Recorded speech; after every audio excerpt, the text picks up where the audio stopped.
Hi, welcome back to the channel. Today I will talk about Charles Eisenstein's book, The More Beautiful World Our Hearts Know Is Possible. It is from 2013 and oscillates between the topics of inspiration, personal growth and activism. A sentence from the book's blurb reads, "This inspirational and thought-provoking book serves as an empowering antidote to the cynicism, frustration, paralysis and overwhelm so many of us are feeling." Well, if that statement held true 11 years ago, boy, does it resonate now in 2024. Eisenstein is an interesting character, and before we get into the central themes of this book, let's first take a quick look at the author.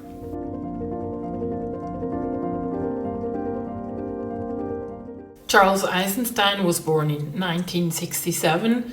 He graduated from Yale University with a degree in mathematics and philosophy.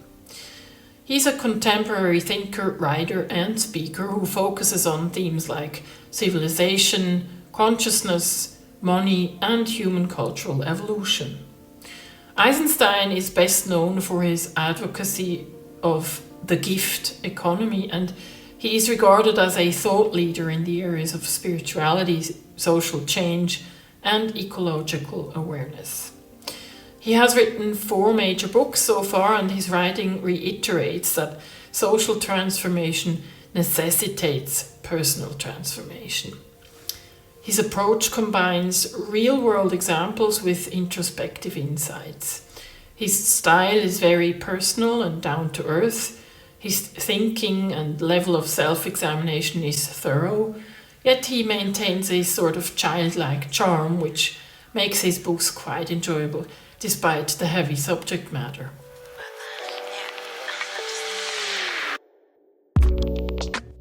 The main task of our time, according to Eisenstein, is to awaken to the interconnectedness of all our systems. The manifested various crises we are currently living through collectively are rooted, he claims, in a faulty worldview, a story that we have been telling ourselves for hundreds of years, the story of separation.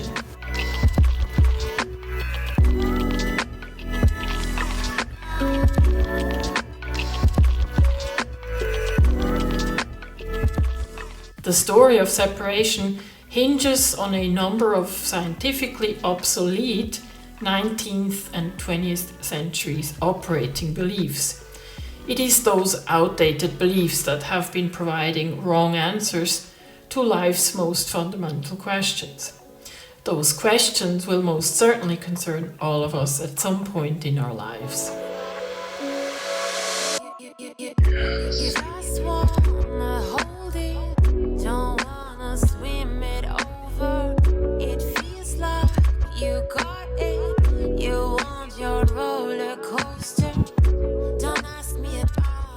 Incidentally, those are the very questions we seek to answer on this YouTube channel. Now, the outdated operating beliefs that Eisenstein identifies are Darwinism, rationalism, realism, materialism, scientism, and determinism. Eisenstein thinks that our social crises, from environmental degradation to social injustice, stem from a narrative of separation built on those beliefs.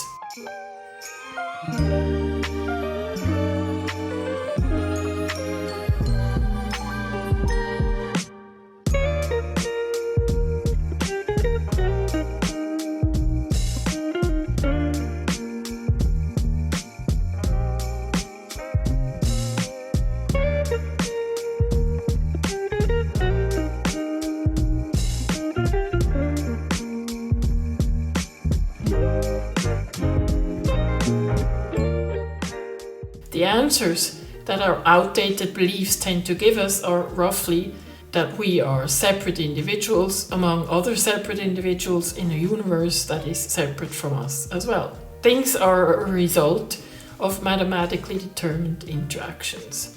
There is no purpose in life, only cause and effect. We are here to survive, reproduce, and maximize self-interest. Fundamentally, human nature is competitive.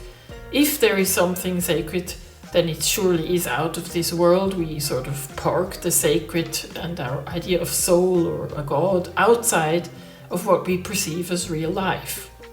We are nothing more than a special kind of animal and, as such, the apex of evolution. We started out as ignorant animals, living nasty, brutish and short lives, and recently ascended to being lords and possessors of nature.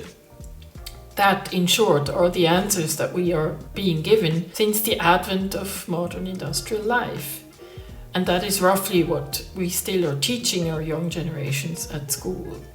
And it is those answers and that story of separation that has got us to the many crises that we face nowadays.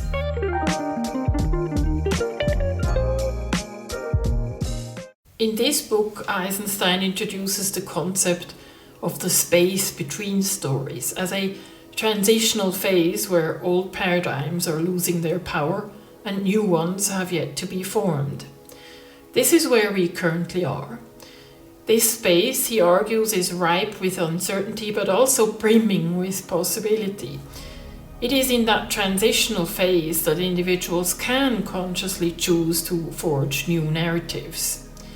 When we say new narratives, we do not necessarily mean that we have to oppose all the existing ones.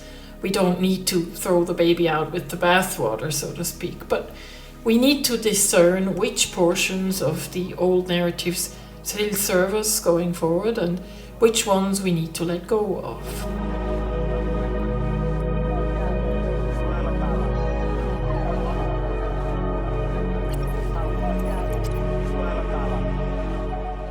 So rather than fighting the old paradigm, we need to release the limiting aspects of it and trust that we will find ways and means to organize life around a new paradigm that we are currently creating together. There is no linear, straightforward way to get there. In this transition period, we oscillate back and forth from the old to the new, sometimes living in both worlds at the same time.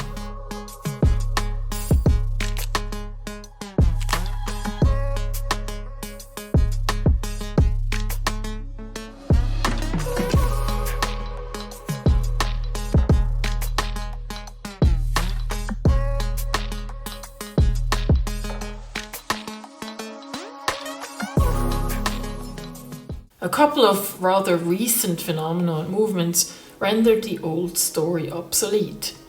For one, Eisenstein sees the neo-Darwinian orthodoxy breaking down, and he elaborates on this by citing new insights and evidence from genetic research, ecology and quantum physics. The main metaphysical learning we can draw from quantum physics, for instance, is the breakdown of the self-other distinction. If you're interested in this aspect of research, you can also turn to my book called The End of the I, which I wrote last year and in which I make similar arguments and discuss the metaphysical consequences of quantum theory. Link is in the description box below.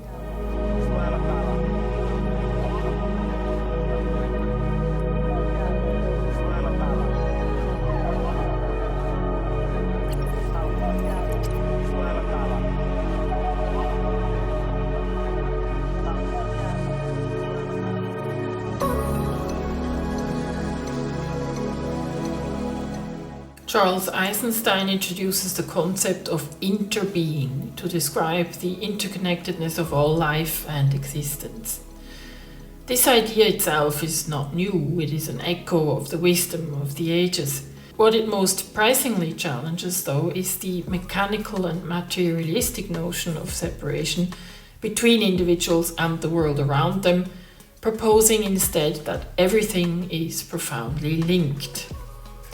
Interbeing suggests that our well-being is intimately tied to the well-being of others and the well-being of the natural world.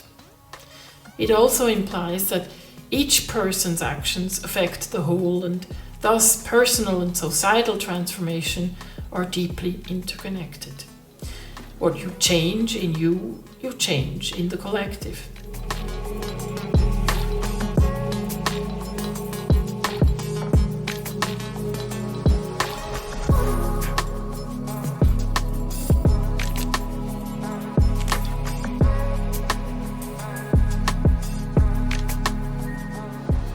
Eisenstein uses this concept to encourage a shift from the narratives of separation and competition to those of collaboration and mutual care. This philosophy calls for a recognition that our individual identity is not confined to our separate selves, but extends into the relationships we have with other people and with our environment.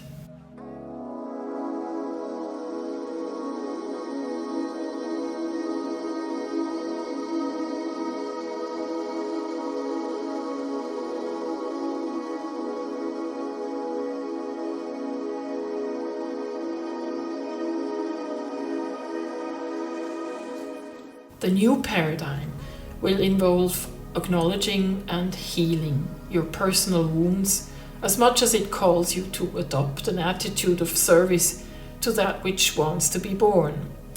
Rather than having preconceived notions of what should be and applying pressure and control to reach it, we are asked to ease into a state of being that allows our individual gifts to contribute to collective humanity. If we accentuate and foster this attitude of voluntary and purpose-driven service, that service will at the same time serve self-realization.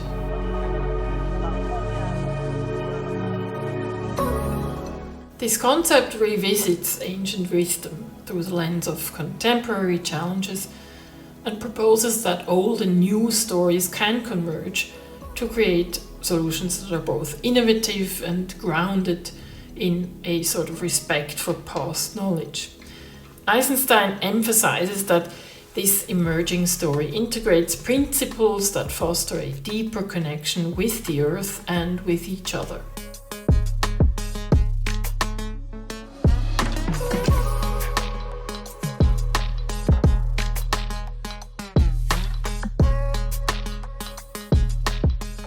Drawing on Rupert Sheldrake's theory, Eisenstein uses the idea of morphic fields to demonstrate how habits, rituals, and cultural norms create a sort of field that influences the behavior of others within it.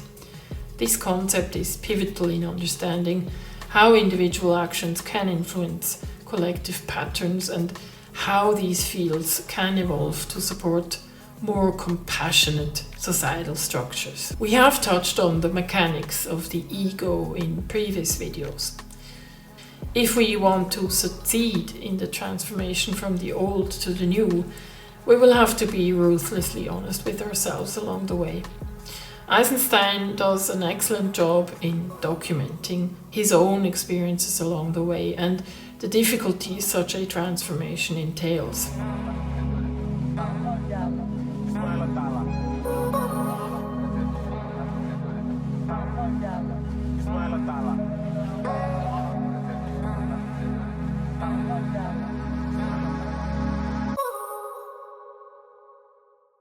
We all have those moments, and Eisenstein reminds us that it is our responsibility to engage in self-love and self-care in order to ease the negative effects of our prevalent egotism. Understanding intellectually how the ego works is not enough. We need to find practical ways to deal with each of our egos in everyday life.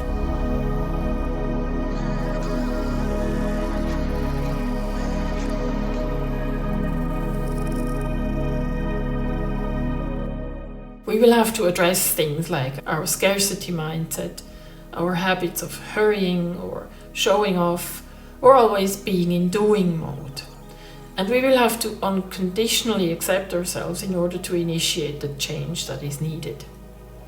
Eisenstein does not just philosophize about these concepts, but also illustrates them with tangible examples.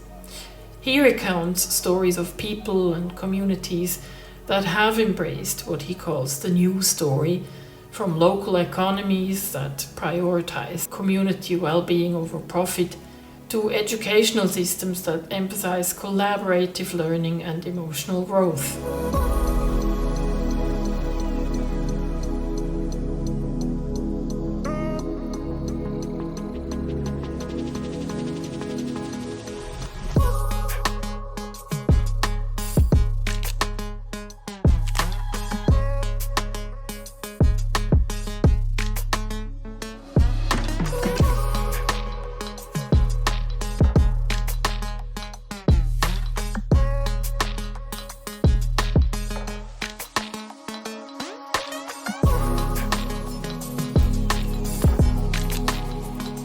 This book is about transitioning from a culture of separation, alienation and competition to one of community, empathy and sustainability. It is a call to surrender control-based thinking. If you're the reflective, conscientious and spiritual type and you feel a bit more lost than usual, then this book is for you.